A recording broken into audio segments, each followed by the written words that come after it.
Saravá, filhos de fé. Hoje o entendimento se volta para uma presença sagrada e constante na caminhada humana, o anjo da guarda, junto dos guias e protetores espirituais que acompanham cada encarnado em sua missão terrena. Dentro da doutrina umbandista, este tema pede respeito, seriedade e também humildade, porque a Umbanda é viva, oral e diversa. Há fundamentos muito difundidos em muitas casas, e há também diferenças entre terreiros. Por isso, o mais importante é compreender a essência. A espiritualidade superior ampara, orienta e protege, sempre em favor da evolução, da caridade e do cumprimento do caminho de cada um. Quando se fala em anjo da guarda, fala-se daquela entidade de maior importância no acompanhamento espiritual de um ser encarnado. A palavra anjo vem do grego e traz o sentido de mensageiro. Assim, o anjo da guarda pode ser entendido como mensageiro de Deus e da espiritualidade superior, enviado para assistir o tutelado ao longo da existência. Em muitas tradições espiritualistas, ele é cultuado como guardião permanente. Na Umbanda, porém, esse entendimento nem sempre se apresenta como a figura de um anjo alado, celeste, como em certas imagens da devoção popular. Em muitas correntes umbandistas, compreende-se o anjo da guarda como um espírito altamente evoluído, sempre superior ao protegido em experiência, visão e capacidade espiritual. Essa superioridade evolutiva não é um privilégio vazio. Ela existe porque o anjo da guarda precisa conhecer,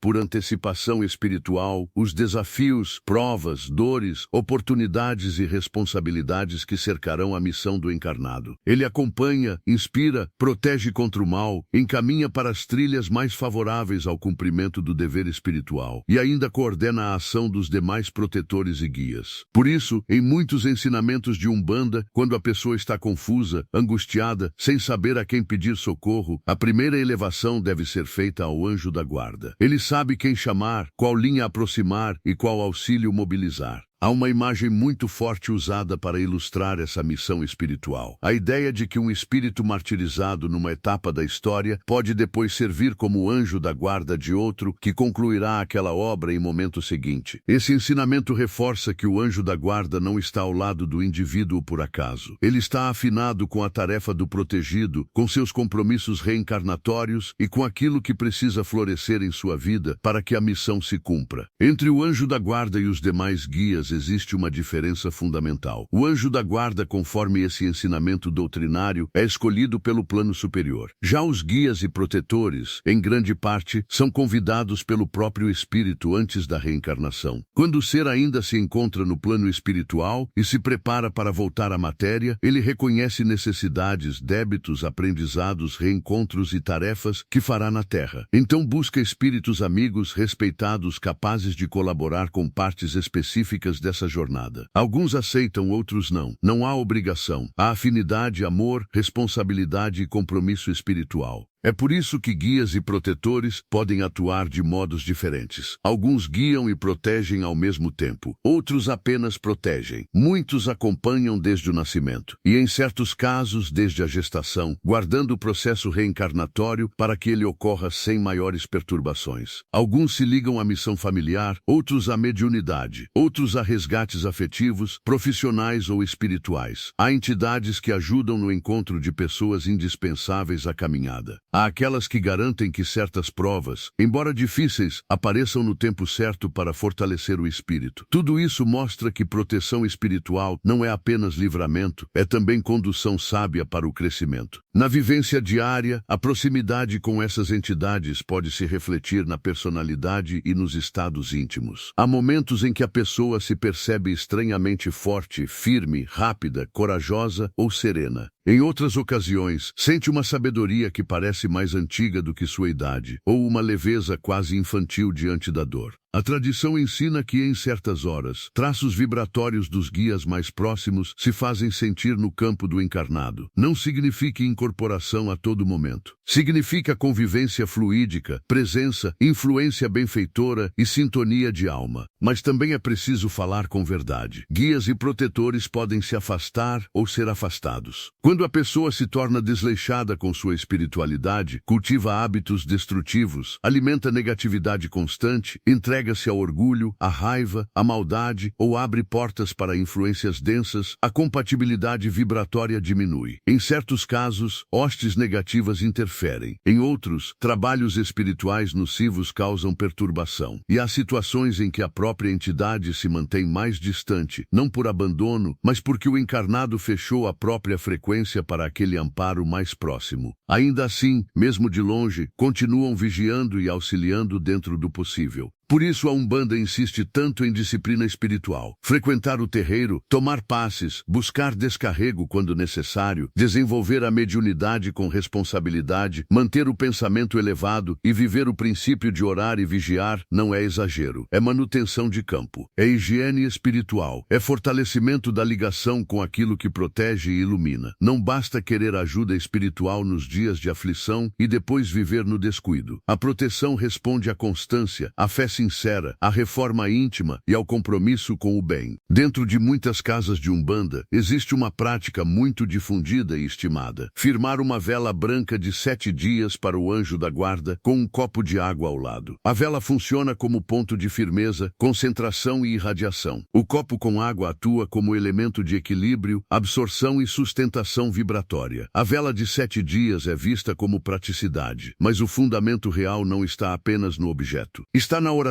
diária, na ligação constante, na fé renovada, na disciplina de se voltar ao alto todos os dias. Se não houver condição financeira para manter a vela de 7 dias, orienta-se em muitas tradições que se firme ao menos uma vela branca comum por semana, sem jamais abandonar as orações cotidianas. Há um ensinamento muito forte nesse fundamento. Em tempo de aperto, pode até acontecer de a pessoa não conseguir firmar vela para a entidade ou para a orixá, conforme gostaria, mas não deve deixar faltar a firmeza ao anjo da guarda. Isso revela a centralidade dessa proteção. E até os sinais da vela merecem observação respeitosa, sem superstição. Se a vela de 7 dias termina em 5 dias ou menos, se borra demais, se a chama se mostra mínima, irregular ou vacilante, entende-se que o campo pede mais oração, mais recolhimento, mais imantação positiva. Nesses momentos, o correto é reforçar a prece, manter a firmeza e buscar estabilização energética, sempre com serenidade e fé. Também é importante lembrar que nem todas as correntes umbandistas enxergam esse assunto da mesma forma. Algumas tradições de Umbanda raiz questionam se a firmeza do anjo da guarda, tal como muito difundida hoje, pertence ao núcleo mais antigo da religião ou se foi ampliada por influências católicas e espiritualistas. Outras casas acolhem plenamente essa prática e entendem o anjo da guarda como espírito de altíssima pureza, especialmente importante na proteção do médium durante processos de incorporação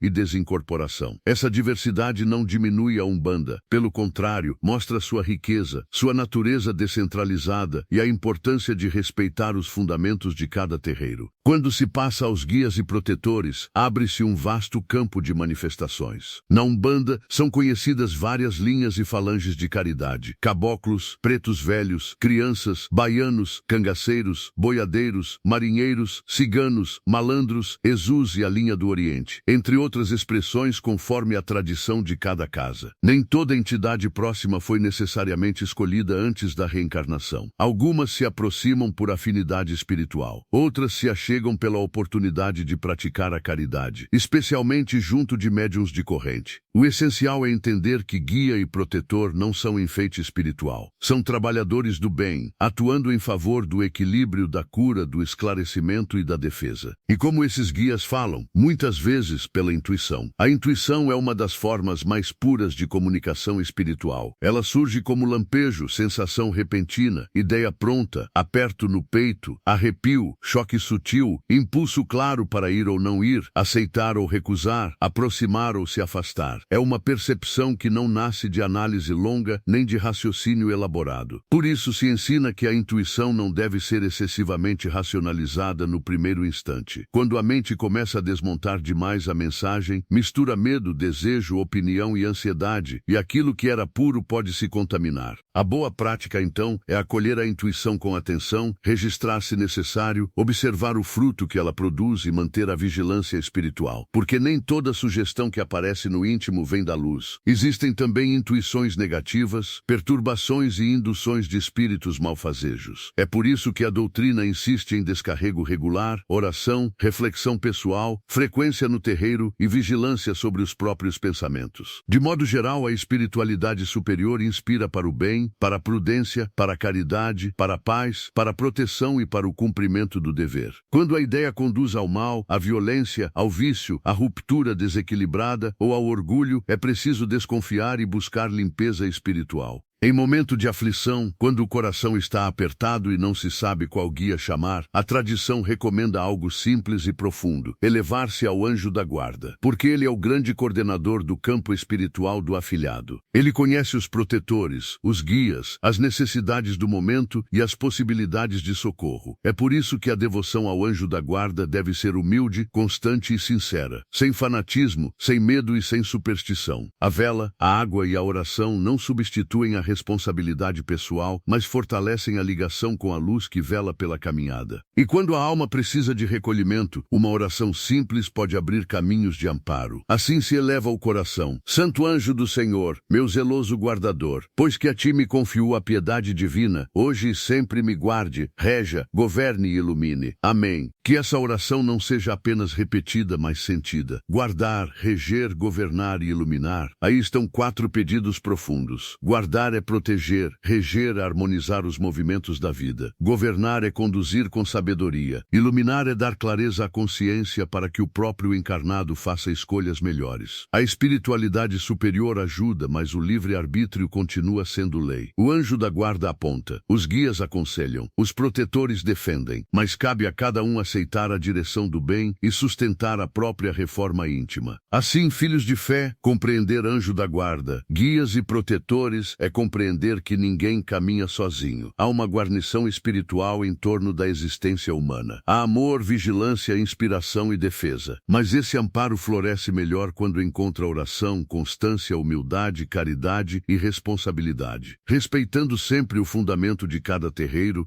permanece uma certeza luminosa: a espiritualidade trabalha a favor da evolução, e toda boa ideia, toda advertência salvadora, toda coragem serena e toda intuição de paz podem ser sinais de que o alto está falando baixinho ao coração.